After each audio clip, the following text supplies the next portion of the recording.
Olá, a partir de agora vamos conhecer a opinião de especialistas sobre os rumos da política externa brasileira, a relação Brasil-Rússia, o governo Obama, os 20 anos do Mercosul e os ônus e bônus para o Brasil, que luta por um assento permanente no Conselho de Segurança da ONU. Qual que é o maior problema que eu acho, no caso do Conselho de Segurança? É o direito a veto. O Mercosul econômico comercial está do jeito que nós sabemos que ele está, paralisado, em crise. Os rumos da política externa brasileira fazem parte de uma série de audiências públicas realizadas pela Comissão de Relações Exteriores do Senado. Vamos começar falando de Estados Unidos e Rússia. O Em Discussão começa agora. Relação Brasil e Rússia. Eu acho que nós temos um bônus extra na relação com a Rússia pela via dos BRICS. Né, o BRIC antigo, né, o quarteto fantástico original que eu digo, né, eu não estou acostumado com o novo, dos 5, os BRICS mesmo, né, com essa. Dos 4, o Brasil, na minha opinião, é o que mais tem a ganhar com essa relação, institucionalização, inclusive, dos BRICS, né, porque os outros países têm mais projeção internacional. A Rússia é uma potência nuclear, a China nem precisamos falar, e a Índia, né, pela sua população e seu dinamismo econômico atual. E eu acho que o Brasil tem a ganhar com os BRICS, porque os BRICS são um multiplicador, né? uma forma de alavancagem das suas pretensões. Por exemplo, a nossa questão eterna, né? do assento permanente no Conselho de Segurança da ONU. Sozinhos, para nós, é muito difícil conseguir isso. Na época do governo Fernando Henrique, então, houve um aumento das relações com a Rússia, mas ainda não era prioritário isso. No governo Lula, houve uma priorização das relações com a Rússia dentro desses conceitos do BRICS. E aí a gente nota que houve uma série de acordos e a balança comercial, o comércio entre os dois, a importação mais exportação, subiu muito. Né?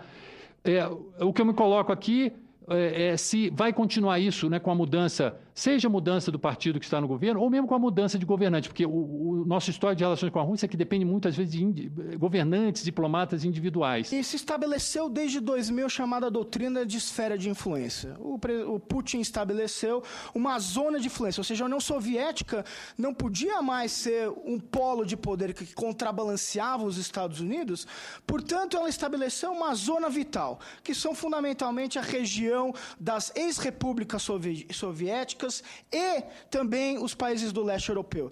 Nesses lugares, no fundo, o que a Rússia deseja é que não haja presença de outros países, como, obviamente, os Estados Unidos. Com a ideia de balanço regional de poder, ela busca uma política de dissuasão, aonde ela vai jogar não só apenas na região próxima dela, mas em outras regiões como forma de dissuadir fundamentalmente os Estados Unidos a jogar próximo da sua zona de influência. O que explicaria a proximidade de Putin com outros líderes, como o caso do Chávez, como o caso do Ahmadinejad, como o caso do Muammar Gaddafi. Ou seja, isso é uma tentativa de contrabalancear e dissuadir a presença dos Estados Unidos.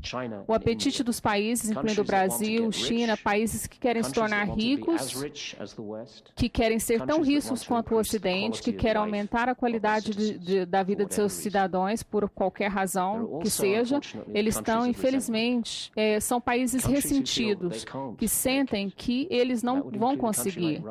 E são países como a Rússia, por exemplo, e inclui também países muçulmanos também. Eles estão ressentidos em relação ao Ocidente, às potências coloniais, os Estados Unidos, que eles acham que são culpados por sua miséria e a sua falta de poder. O relacionamento com a Rússia, eu acho que é mais produtivo na relação com o Ocidente ser feito na base da cooptação do que da confrontação, né? Que foi mais ou menos aquele segundo mandato Bush, foi meio assim, meio confrontacional, e isso faz com que a Rússia meio que responda no mesmo nível, né? Mas como o Putin, Medvedev não são anti-ocidentalistas a priori, eu acho que um relacionamento menos tenso vai levar a respostas menos tensas da Rússia. E eu acho que a gente já está vendo isso. No governo Obama já houve uma certa distensão na relação, não é tão tensa quanto na época do segundo governo Bush. Se de fato, e é verdade, estou de acordo com o senhor, os Estados Unidos não dão valor à América Latina, e a explicação deve ser do Obama, eu deixo para ele, não vou dar a minha interpretação, o que é que a gente deve fazer? radicalizar olhando para BRICS e outros países, ficar quieto ou tentar aproximar-se até subservientemente dos Estados Unidos.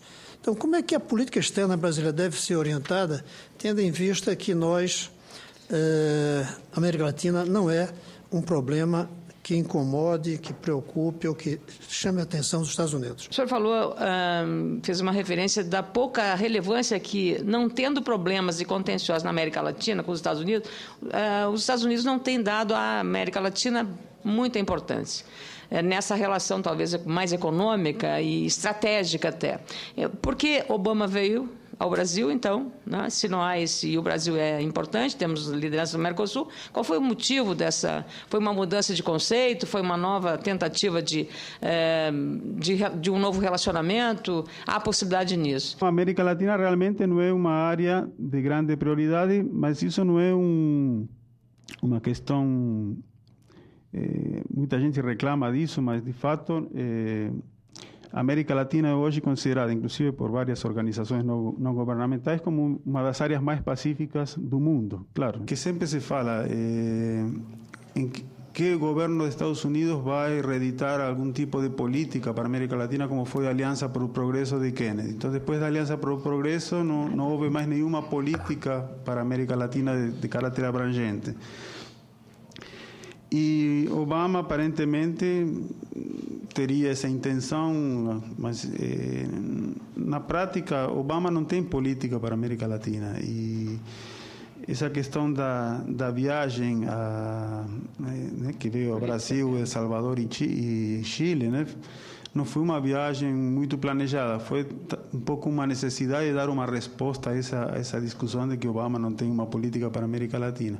E nessa questão, como deve se comportar o Brasil, ou devemos ficar quietos, eu acho que eu não acho uma boa postura, eu acho a postura de Chávez, por exemplo, não é uma boa postura em termos de por que chamar a atenção permanentemente dos Estados Unidos, né? Professor Coca, eu queria, em primeiro lugar, perguntar se os Estados Unidos, é a China que está avançando ou os Estados Unidos que estão se esgotando, perdendo vigor. Então, eu queria saber se não há um esgotamento das bases ideológicas, culturais, eu diria até mentais, que formam os Estados Unidos.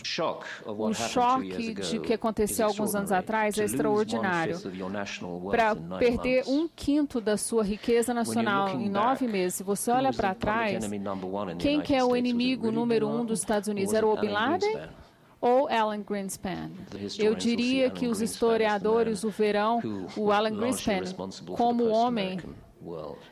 o homem responsável pelo mundo pós-americano. Os Estados Unidos têm que começar a sonhar por si mesmo no século XXI. É o grande desafio dos Estados Unidos. Eu estou com medo que é o que o Obama ainda não fez. É um tipo de crítica que tem que ser feito. Ele não criou ainda um sonho. Ele ainda está comprometido com uma história que não dá para levar adiante.